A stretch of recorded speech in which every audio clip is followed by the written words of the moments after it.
Man arrested after storage unit burglary. Cedar Breaks named one of the world's most beautiful hidden gems. 4 local veterans received quilts from Iron County's Quilts of Valor.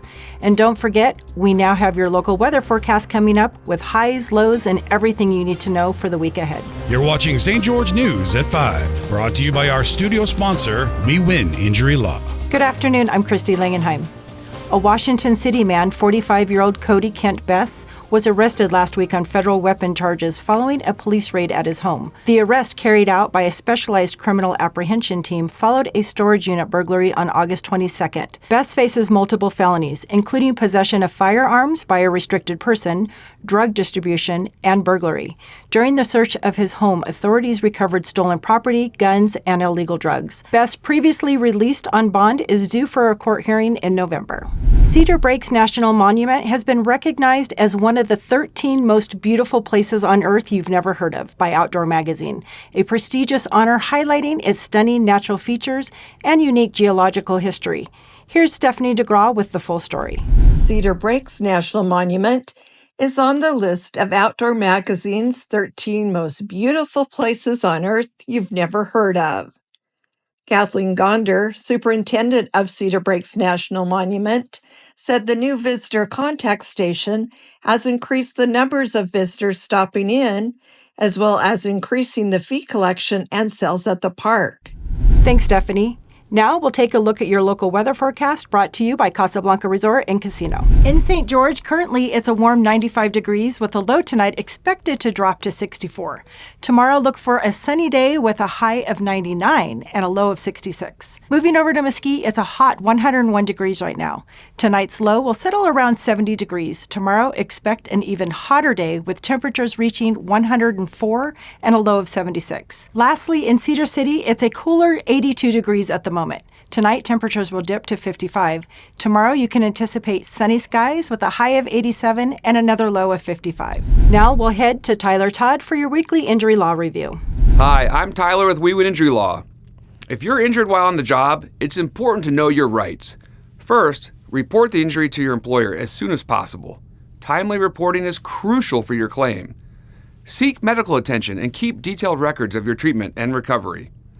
Apply for workers' compensation benefits, which may cover medical expenses and lost wages.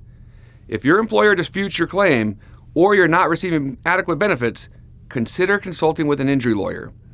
The right injury law firm can help you navigate the claims process and ensure you receive the compensation you deserve. Thanks, Tyler. Iron County's Quilts of Valor chapter recently honored 4 local military veterans with handcrafted quilts in recognition of their service. Here's Jeff Richards with the story. Iron County's Quilts of Valor chapter recently honored 4 local military veterans with handcrafted patriotic quilts.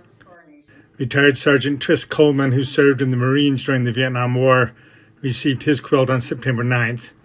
4 days later, 3 more recipients were honored, all of whom are U.S. Army veterans. They are Sergeant Rob Mavitt, Lieutenant Colonel Paula P.J. Sylvester, and Private First Class Ethan Swap. Chapter members say the need for volunteers and donations is ongoing. Thanks, Jeff. A St. George artist is turning Utah desert landscapes into wearable art, blending natural elements like sand with metalsmithing to create unique jewelry. For more on her creative journey, we'll go to Jessie Bang. Kirsten Madsen is the owner of MPE Designs, where she makes handmade jewelry, stickers, and t-shirts inspired by nature. This is one of the new collections that I have been creating lately, and it's called the Memento Terra collection. And that just means in Latin, remember the earth. And so each of these pieces is somehow connected with different adventures I found myself on, different trails that I've hiked or that I've been on the bike. And I sometimes, with these pieces, I'll collect the sand from the trails that I visited, and I actually put it into the piece itself. And with that sand, it's called resin cast, and so it's really durable, and it'll give you a piece literally of someplace you've been. Her artistic side also includes sculpture, drawing, and painting. This one is actually cuttlefish cast, and it's a process that's been around for a really long time. One of my favorite things to do is cast silver. And same thing with this archway here, that with cuttlefish, you carve into it and you cast metal into it, and it gives these really topographical like features like what we see through the different geology here in the area of the layers of rock. Thank you for watching St. George News at 5. To learn more about our studio sponsor, We Win Injury Law, go to wewininjurylaw.com. I'm Christy Langenheim with St. George News, your #1 source for local news. This has been St. George News at 5, brought to you by We Win Injury Law.